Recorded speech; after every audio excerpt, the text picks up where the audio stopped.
je vais vous présenter mon travail qui s'intitule Le Dernier Toast et qui met en place les personnages de Edmond, donc l'acteur, et Zoé, la chef costumière, dans une situation de vengeance. Donc ça commence comme ça, les membres de l'équipe technique de Irlavev sont dans un café assez chic à Paris qui s'appelle Gourmandise. Donc vous devez vraiment imaginer un endroit avec toutes les tables occupées parce que c'est une fin de soirée, des plantes et des guirlandes lumineuses qui décorent les alentours, qui donnent vraiment une ambiance calme et agréable à l'endroit. Et toutes les chaises qui sont occupées, à l'exception de la place en face de Zoé. Et donc l'assistante de production Marie dépose une valise noire sur l'une des tables. À l'intérieur se trouvent plusieurs piles d'enveloppes marquées chacun d'un numéro différent. Donc aidée d'une liste où un nombre correspond à un nom, l'assistante appelle chaque membre de l'équipe tour à tour et distribue les paiements avec aisance aux différentes personnes autour de la table. Et quand vient le tour de Edmond, personne ne répond. Donc Zoé se porte volontaire pour récupérer l'enveloppe de Edmond et elle range soigneusement celle de Edmond, donc la numéro 21 dans son sac et la sienne, la numéro 11, dans la poche de sa veste. Donc Edmond descend avec empressement d'une voiture luxueuse, il est encore habillé du costume de tournage. Et donc vous devez vraiment imaginer un costume des années 1800 parce que la série, c'est une série qui est dans une série, la série, la deuxième c'est vraiment, ça se passe à l'époque. Et donc du coup c'est vraiment un truc blanc à froufrou, hyper compliqué à enlever. Et donc il arrive à cette table avec cette tenue, donc l'équipe de tournage elle rigole de la situation parce que la tenue est tellement inappropriée.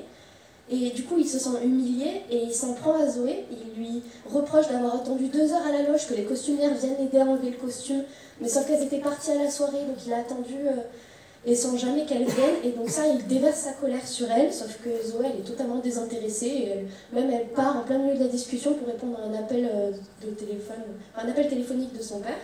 Donc Edmond se sent encore plus humilié, et donc il commence à fouiller dans le sac de Zoé, et il finit par tomber sur une enveloppe, et donc il l'ouvre et voit que c'est de l'argent, donc il suppose que c'est la paye de Zoé, et quand elle revient à la table, il sort un briquet et il l'allume et il enflamme l'enveloppe, qui contient du coup son argent.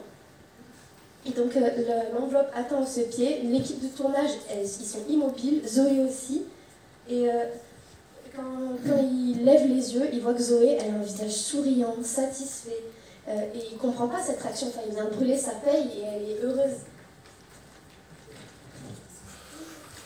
Et du coup, elle sort de sa poche une deuxième enveloppe, et il regarde l'enveloppe et il voit celle qui brûle à ses pieds, et il se met à piétiner fort l'enveloppe pour essayer d'éteindre le feu, et il a brûlé sa propre paye.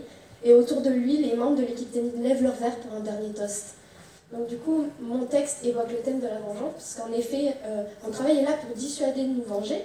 Notre message est celui-ci: la vengeance n'amène que des malheurs et pas de satisfaction. Ici, Edmond a voulu se venger, mais ça lui est retombé dessus. Pourtant, on a choisi de faire passer le message avec humour. Comme dans Irlavev, Edmond se ridiculise beaucoup avec sa tenue, ses mots et ses actions. Et on a choisi le genre comique parce qu'on trouve que l'humour est un très bon moyen de transmettre des messages sérieux tout en donnant envie aux autres de prêter attention aux valeurs que l'on veut transmettre. Merci beaucoup pour votre attention.